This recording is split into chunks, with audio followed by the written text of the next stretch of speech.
जो बैकवर्ड समाज के लोग हैं, बैकवर्डों के बारे में इतने दोहे लिखे गए हैं कि पूजा विप्र सकल गुणहीना सूत्र न पूजा गण ज्ञान प्रवीणा।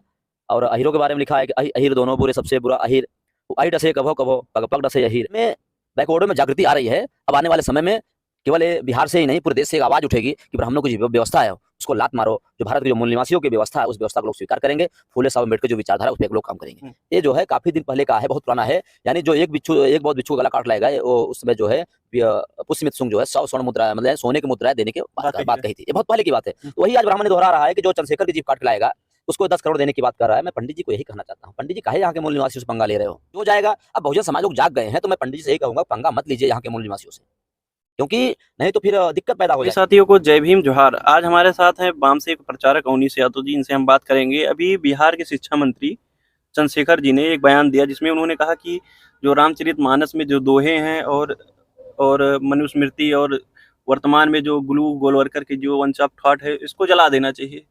इसको आप कैसे देखते हैं? सबसे पहले जो आपने बात कही चंद्रशेखर साहब की, उन्होंने बहुत अच्छा बयान दिया। बयान जो दिया, क्योंकि आज जो बैकवर्ड समाज है वो फूले साहू अम्बेडकर की विचारधारा वो जान चुका है, पढ़ चुका है और पढ़ भी रहा है, जिसके बामसेप के बदौलत पूरा देश में जो भी आज फूले साहब अम्बेडकर की जो विचारधारा पे लोग बात कर रहे हैं उसमें बामसेप का और वामन मेश्राम साहब का उसमें अहम रोल है। जो कि आज पूरे देश में ओबीसी समाज के लोग आज वो अपने दोस्त और दुश्मन की पहचान कर रहे हैं। तो रामचरितमानस में भी जो है लिखा हुआ है कि ढोल गवार शूद्र पशुनारी सकल ताड़ना के अधिकारी। और जो बैकवर्ड समाज के लोग हैं, बैकवर्डों के बारे में इतने दोहे लिखे गए हैं कि पूजा विप्र सकल गुणहीना सूत्र न पूजा गण ज्ञान प्रवीणा।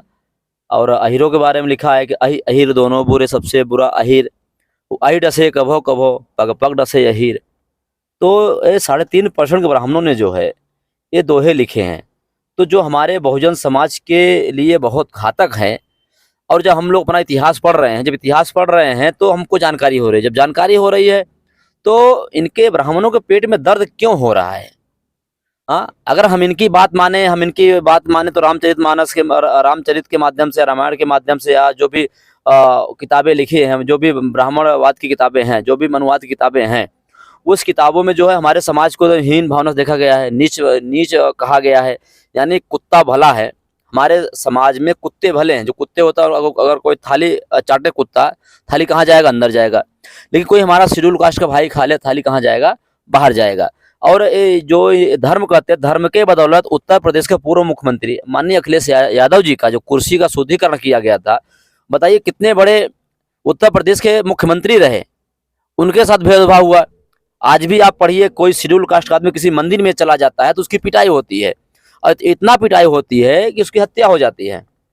और हमारे समाज की जो शेड्यूल कास्ट लोग हैं, जो बैकवर्ड समाज के लोग हैं, अगर शादी ब्याह करते हैं, शादी ब्याह में अगर घोड़ी पे चढ़ जाते हैं, उनकी हत्या हो जाती है, उनको मारते पीटते हैं। मारने पीटने वाले कौन लोग हैं? 3.5% के ब्राह्मण लोग हैं।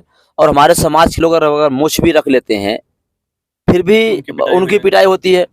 तो आप सोचिए कि आज़ाद भारत में हम कहते हैं देश हमारा आज़ाद हुए 70-72 साल हो गया, और आज़ाद भारत में आज हम खुल के जी नहीं पा रहे हैं। तो इसके पीछे कौन है? जो 3.5% ब्राह्मण लोग हैं, हमें हिंदू भी कहते हैं, तो इसके पीछे मेन मकसद ब्राह्मण लोग हैं। तो बैकवर्ड समाज जान गया है कि हमारा दोस्त कौन है, दुश्मन कौन है। तो इस पे एक बहुत बड़ा मुहिम चलाया जा रहा है केवल बैकवर्डों को जगाने के लिए, और उनमें बैकवर्डों में जागृति आ रही है। अब आने वाले समय में केवल ये बिहार से ही नहीं, पूरे देश से एक आवाज़ उठेगी कि ब्राह्मणों की जो व्यवस्था है उसको लात मारो। जो भारत के जो मूल निवासियों की व्यवस्था है उस व्यवस्था को लोग स्वीकार करेंगे। फूले साहब अम्बेडकर जो विचारधारा उस पर लोग काम करेंगे। अभी चंद्रशेखर का जो बयान आया, चंद्रशेखर जी का शिक्षा मंत्री का, उनके द्वारा जो बयान आया, उसके बाद अयोध्या के जो बड़े बाबा हैं परमहंस जी, उन्होंने कहा कि अगर जो भी चंद्रशेखर का जिह्वा काटेगा उसको इनाम के तौर पे 10 करोड़ रुपए मिलेंगे। इसको आप कैसे देखते हैं? हम पंडित जी को एक बात कहना चाहेंगे। ये जो 10 करोड़ की उन्होंने बात कहा कि जीभ काटने के लिए, हमें उसमें एक बात याद आती है। जब विहद्रथ की हत्या हुई थी और पुष्यमित्र सुंग ने कराया था, उसके बाद पुष्यमित्र सुंग ने कहा था कि जो वायुद्ध बिच्छू थे, तो जो वायुद्ध बिच्छू थे उसमें उन्होंने कहा था कि जो एक बिच्छू का गला काट लाएगा, मैं उसे 100 स्वर्ण मुद्राएं दूंगा। ये आज का नहीं है, ये जो है काफी दिन पहले का है, बहुत पुराना है। यानी जो एक बहुत बिच्छू का गला काट लाएगा, वो उस समय जो है पुष्यमित्र शुंग जो है 100 स्वर्ण मुद्रा मतलब सोने की मुद्राएं देने के बात कही थी। ये बहुत पहले की बात है। तो वही आज ब्राह्मण ने दोहरा रहा है कि जो चंद्रशेखर की जीभ काट के लाएगा उसको 10 करोड़ देने की बात कर रहा है। मैं पंडित जी को यही कहना चाहता हूँ, पंडित जी काहे यहाँ के मूल निवासियों से पंगा ले रहे हो? आप पंगा लोगे, पूरा अयोध्या किससे घिरा हुआ है? बहुजनों से घिरा हुआ है। और इलाहाबाद में इतना बड़ा ये संगम चल रहा है, अभी आप देखिए, हम इलाहाबाद के ही रहने वाले हैं, इतना बड़ा संगम चल रहा है। उस संगम में कौन है? जितने पंडाल में बैठे लोग हैं, जितने वहां पे पूजा पाठ करने वाले लोग हैं, सब हमारे समाज के लोग हैं, SC ST OBC के लोग हैं। अब आप सोचिए, जो 10 करोड़ उनको मिल रहा है, जो 10 करोड़ देने की बात कर रहे हैं, उसका पैसा कौन दे रहा है? हमारे लोग दे रहे हैं ना। तो हमारे लोग मंदिरों में चढ़ा रहे हैं, जब मंदिरों में चढ़ा रहे हैं तो उससे पंडित जी पैसा पा रहे हैं। अब पंडित जी हमारे पैसे का उपयोग हमको मारने में लगा रहे हैं।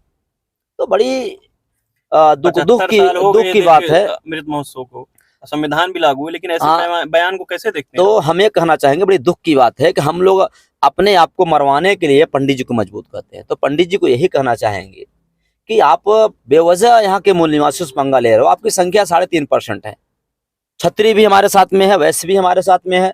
आपने छत्रियों का भी उपयोग किया, वैश्यों का भी उपयोग किया, और SC ST OBC माइनॉरिटी का तो आपने पूरी तरह से उपयोग किया। तो संख्या 3.5% है। आप यहाँ जाइए, इलाहाबाद में जो संगम लगा हुआ है, यहाँ वहाँ जो मेन पंडे पुजारी है, वो बैठे हुए हैं केवल पैसे लेने के लिए। पैसे लेने के लिए हमारे समाज लोग पैसे देते हैं। तो अब बामसेब के माध्यम से OBC समाज के लोग हैं जो जागरूक हो रहे, जान रहे हैं कि हमारा दोस्त कौन, दुश्मन कौन है। आने वाले समय में आप देख लीजिए, एक उसके पहले आप पढ़ लीजिए, इतिहास पढ़ लीजिए कि जब गौतम बुद्धा का मिशन चला था, जब पूरे देश में भारत बौद्धमय हुआ था, भारत में नालंदा, तक्षशिला, विक्रमशिला जैसे विश्वविद्यालय हुए थे, विदेश लोग जब भारत पढ़ने आते थे तो ब्राह्मण लोग नौकरी करने जाते थे, ये लोग नौकरी करते थे। आज क्या है? आज जब इनकी व्यवस्था दोबारा आई है तो ब्राह्मण लोग नौकरी नहीं कर रहे हैं। ये पंडे पुजारी बन के जो हमारे लोगों को, कुछ लोग बेवकूफ़ बना रहे हैं, कुछ लोग अधिकारी कर्मचारी बन रहे हैं, तो भी जो है हमारे समाज के साथ अन्याय अत्याचार कर रहे हैं। तो अगर बामसेब के माध्यम से जो जागृति बढ़ रही है, अगर बढ़ते चली आई, तो जितने भी सारे लोग पंडे पुजारी मंदिर में बैठे हुए हैं ना, इनको घंटा बजाने वाला कोई मिलेगा नहीं, और 1 रुपया चढ़ाने वाला भी कोई नहीं मिलेगा। तो हमारे जो बहुजन समाज के लोग हैं, उनसे यही आग्रह है कि आप लोग आस्था अगर रखते हो तो आप लोग मंदिर जाओ, उसमें हमारा कोई कमेंट नहीं है। लेकिन मैं इतना जरूर कहूँगा, हम लोग भगवान से मांगने जाते हैं, हाथ जोड़ते हैं, कहते हैं भगवान जी हमारे परिवार को सुखी रखो, भगवान जी हमारे परिवार के साथ अन्याय अत्याचार ना हो। देखिए, भगवान जी से मांगते हैं, भगवान जी को हम देते नहीं हैं। और भगवान जी से मांगने जाते हैं तो वहां पे हम लोग जाए, अगर जिसकी आस्था हमारा कोई सवाल नहीं है, तो पूजा पाठ करे, चले आए। लेकिन जो आप पैसा चढ़ाते हो, जो हमारा समाज पैसा चढ़ाता है, उस पैसे से पंडित जी की तिजोरी बढ़ती है, और जब उनकी तिजोरी बढ़ती है तो उस पैसे से उनके बच्चे अमेरिका में पढ़ते हैं, हमारे बच्चे लेके कांवड़ ढोते रहते हैं, गाय भैंस चराते रहते हैं, बेरोजगार घूम रहे हैं हमारे समाज के स्टूडेंट बच्चे, नौकरी नहीं मिल रही है उनको। तो उनकी व्यवस्था मजबूत हो रही है, पैसा हम दे रहे हैं, व्यवस्था उनकी मजबूत हो रही है।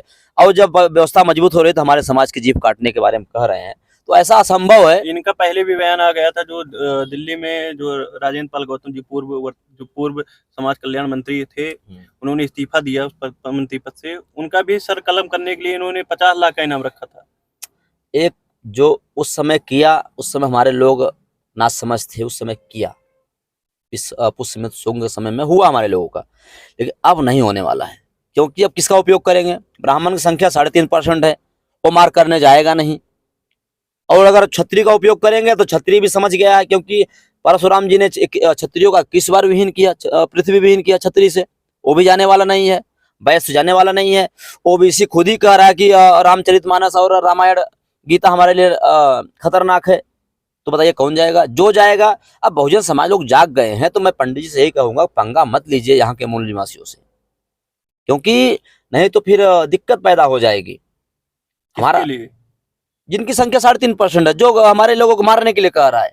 आपने जब आपने न्याय अत्याचार किया होगा तब किया होगा। अब ये आजाद भारत देश आजाद हो गया है, संविधान लागू है, हम लोग संविधान को मानने वाले लोग हैं, हमारा कोई कमेंट नहीं है उन पर। लेकिन उनको यही कहना चाहूंगा कि किसी की हत्या करना संवैधानिक गलत है, सबको बोलने का अधिकार है। इस पे एक्शन क्या होना चाहिए सरकार द्वारा? सरकार इस पे जो है इस बात को ध्यान में रखते हुए उन पर कार्रवाई करनी चाहिए। सरकार को देखना चाहिए ऐसे ही क्या सही काफी है। बार ये हिंदू राष्ट्र की मांग करते हुए इन काफी वीडियो वायरल हुए और धमकियां देने वाले वीडियो आते रहते, लेकिन इनके ऊपर कार्रवाई नहीं कर रहे। इसको कैसे ये जो हिंदू राष्ट्र की बात है, हिंदू का मतलब होता है चोर, डाकू, गुलाम।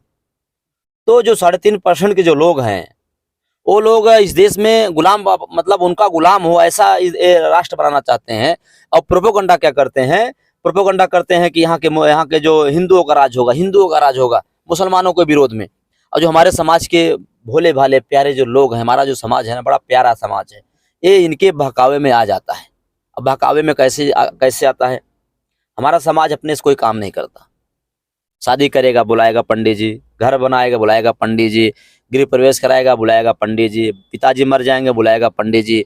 कोई कार भी खरीदने जाना हो न, कोई शुभ काम, जब भी कोई शुभ काम करता है किससे पूछता है? पंडित जी से पूछता है। और जिस पंडित जी से पूछता है वही पंडित जी कह रहा है क्या, जीभ काट लेंगे। बताइए।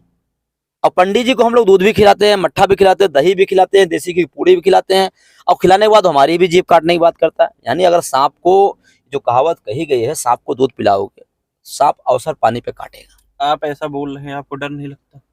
काहे की डर लगेगा? डर काहे लगेगा? आपको भी धमकी मिल सकती है। अरे धमकी से हम डरने वाले लोग नहीं हैं, हम अहिर लोग हैं। अहिर लोग हैं। अपने हाथ में हमारे एक दोस्त थे, मैं अम्बेडकर नगर के, मैं उनका नाम ले लेता हूँ, वो जितेंद्र राजभर जी। तो जब मुझसे बात करते तो वो हमसे यही कहते थे कि अगर अहिरों से बात करना हो तो लाठी पहले रखो फिर बात करो। तो मैं उनसे, वो हमारे समाज लोग हमसे, मतलब हमारी उनकी जो है एक वो चलती थी, हमारे बहुत खास हैं। लेकिन उनको जो आपने डर की बात की, हम लोग अहिर लोग हैं, हम लोग डरते उड़ते नहीं किसी से, और भारत के मूल निवासी है। अहिर तो ब्राह्मणों की बनाई हुई व्यवस्था में है, लेकिन हम यहाँ के 85% हैं, हम बैकवर्ड हैं। ठीक है, हमारी संख्या इस देश में बैकवर्ड में देखा जाए तो 52% है, अगर बहुजनों में देखा जाए तो 85% है। समझ रहे हैं? कोई डरने वरने वाली कोई बात नहीं है, लेकिन हम अपने हक अधिकार की बात कर रहे हैं। आप बताइए, वो हमें खुलेआम चुनौती दे रहे हैं कि जो उनकी जीभ काट लाएगा मैं उसे 10 करोड़ दूंगा। उनको डर नहीं लगता? वो यहाँ पे रहने वाले, यहाँ विदेशी लोग हैं ना, यहाँ आए हुए हैं। हम मतलब हमसे पैसा लेके, हमसे पैसा ले रहे हैं, हमसे चंदा ले रहे हैं, और हम कोई मारने की बात कर रहे हैं, तो उनको डर नहीं लगता? उनको नहीं पता है क्या कि उत्तर प्रदेश किससे घिरा हुआ है, फैजाबाद किससे घिरा हुआ है? हा? किसी गांव में अगर एक पंडित जी का घर होता होगा तो 100 लोगों का हमारा घर होता होगा। 100 लोगों में एक घर होता है किसका? पंडित जी का। और जो बोलते हैं छतरी के दम पे बोलते हैं। अभी छतरी भी जो है ब्राह्मणों के हाथ से निकल चुका है, समझ रहे हैं? तो छतरी भी, अभी तक छतरियों का उपयोग किए थे लड़ाने के लिए। पहले बैकवर्डों का उपयोग किया बैकवर्ड के विरोध में, फिर छतरी का उपयोग किया बैकवर्डों के विरोध में। अब छतरी भी जान रहा है कि पंडित जी जो है हमारे साथ अन्याय अत्याचार कर रहे हैं, क्योंकि एक भी सुप्रीम कोर्ट के जज पंडित छतरी नहीं है। समझ रहे हैं? सब जो मेन पावर है वो उनके हाथ में है। और एक दोहा है, मैं आपको दोहा अभी पढ़ दे रहा हूँ। उस दोहा में पंडित जी ने दोहा लिखा है, उसमें लिखा हुआ है कि जो छतरी होते थे वो द्वारपाल होते थे, ब्राह्मणों की रक्षा करने की लाठी लेकर जो है होते थे। तो जो रक्षा करने काम कौन करता था? छतरी करता था, द्वारपाल के तौर पे। ब्राह्मण ने उसमें दोहे में लिखित रखा हुआ है। तो मैं अभी आपको दोहा जो है, संस्कृत में दोहा है, क्योंकि हमारे जो क्षत्रिय कौम के जो भी लोग हैं वो पढ़ते नहीं पढ़ते इसके बारे में हम नहीं कुछ कह सकते, लेकिन जानकारी रखनी चाहिए कि हमारा सही क्या है, गलत क्या है, दोस्त कौन है, दुश्मन कौन है। आखिर हम जिससे लड़ रहे हैं, क्या लड़ाई सही है कि वो लड़ाई गलत है? बिना हम जाने समझे हम लोग, वो लोग जो है, क्षत्रिय लोग जो है लड़ाई करते रहते हैं। तो अपना इतिहास जाने, क्योंकि परशुराम ने 21 बार क्षत्रिय विहीन किया। कैसे किया? अभी दोहा हमको भी मिल नहीं रहा है। ये दोहा ये है कि ब्राह्मणे छत्र बांधवी द्वारपालो निरूपित स कथम तदगृहे दोष अस्थ संभांड भोगतु महर्ति। संस्कृत है, संस्कृत थोड़ा सा बोलने में वो है। तो इसका अर्थ ये हुआ, अर्थ में हुआ ब्राह्मणों ने क्षत्रियों को अपना द्वारपाल बनाया, उन्हें द्वार पर रहकर रक्षा करनी चाहिए। घर में घुसकर स्वामी के बर्तनों में खाना खाने का उसे अधिकार नहीं है। ऐसा संस्कृत हमारे पास, इसका प्रूफ भी है। ये इसका जो हमारे पास प्रूफ है, लिखित है हमारे पास। तो ब्राह्मणों ने भी क्षत्रियों को क्या कहा कि ये द्वार पे क्यों रक्षा करनी चाहिए, द्वारपाल के तौर पे रक्षा करनी चाहिए। ये ब्राह्मणों के घर में घुस के खाने की इनका अधिकार नहीं है। कहाँ लिखा हुआ, ये भी उसी मनुस्मृति में लिखा हुआ है। तो ये जो कहानी है, ये जो ब्राह्मणों ने लिखा हुआ है, क्षत्रिय भी समझ गया है कि ब्राह्मण जो है बेवकूफ बना रहा है। उनकी संख्या 3.5% है, तो यहाँ के लोगों को धमकी देना बंद करे। तो जिनको आप धमकी दे रहे हो मंत्री हैं, वो आम आदमी पार्टी, आम आदमी नहीं है ना, वो शिक्षा मंत्री हैं। शिक्षा के बारे में बोल रहे हैं भैया, क्योंकि शिक्षक देवी कौन है? ज्योतिबा सावित्रीबाई फुले। सावित्रीबाई फुले ने हक अधिकार की लड़ाई लड़ा, हमें पढ़ने का अधिकार दिया। ज्योतिबा फुले ने हमें पढ़ने का अधिकार दिया। डॉक्टर बाबा साहब अम्बेडकर ने हमें पढ़ने का अधिकार दिया। संविधान से देश, जो देश चलता है संविधान चलता है। हम लोग संविधान को मानने वाले लोग हैं। तो पंडित जी वगैरह, पंडित जी कहते हैं कि जो है बड़े होते हैं, क्या कहते हैं, पंडित जी थोड़ा सा, हाँ, पुरोहित होते हैं, बड़े होते हैं। तो आप लोग अगर अपने आपको बड़े मानते हो तो बड़े जैसा काम करो ना, क्यों किसी को सता रहे हो? इस देश है, देश में भाईचारा होनी चाहिए, मानवता होनी चाहिए, किसी को मारने वाली बात नहीं होनी चाहिए। ये ऊंच नीच, जात पात, भेदभाव, छुआछूत नहीं होना चाहिए। हाँ? अगर आप देश सही चलाना चाह रहे हो, देश राष्ट्र सही से बनाना चाह रहे हो, तो देश में भाईचारा कहीं दिख रही है? नहीं दिख। सोचिए, हम अभी सुबह का पेपर पढ़ रहे थे, एक आदमी को जो है मंदिर में गया बेचारा, उसको जो है गरम लकड़ी से जो है उसको मार दिया गया। कितनी तकलीफ की बात है। हाँ? देश है, हमारे लोग मारे जा रहे हैं। चलो, कुत्ता थाली चाटे, जो हमने आपसे कहा, थाली अंदर जाएगी, हमारे भाई लोग खा ले, थाली बाहर जाएगी। तो कैसा देश है? तो ब्राह्मण लोग कैसा देश बनाना चाहते हैं? हम इसके समर्थन में नहीं है। अगर ये देश वाकई में जैसा गौतम बुद्धा जी ने बनाया था, यह देश वाकई में अगर भाईचारा बनाने की बात हो रही है, बनाए, भाईचारा होने चाहिए आपस में, हमें कोई उसमें आपत्ति नहीं है। लेकिन अगर किसी पे अगर आप किसी से अन्याय अत्याचार करते हो, तो हम इसके हम समर्थन में नहीं है। बहुत बहुत धन्यवाद हमसे बात करने के लिए। Thank you. साथियों, हमारे साथ थे अवनीश यादव, जो कि वामसे के पूर्णकालिक प्रचारक भी हैं। साथियों, अगर ये वीडियो आप लोग देख रहे हैं तो वीडियो को ज़्यादा से ज़्यादा ग्रुपों में शेयर करें।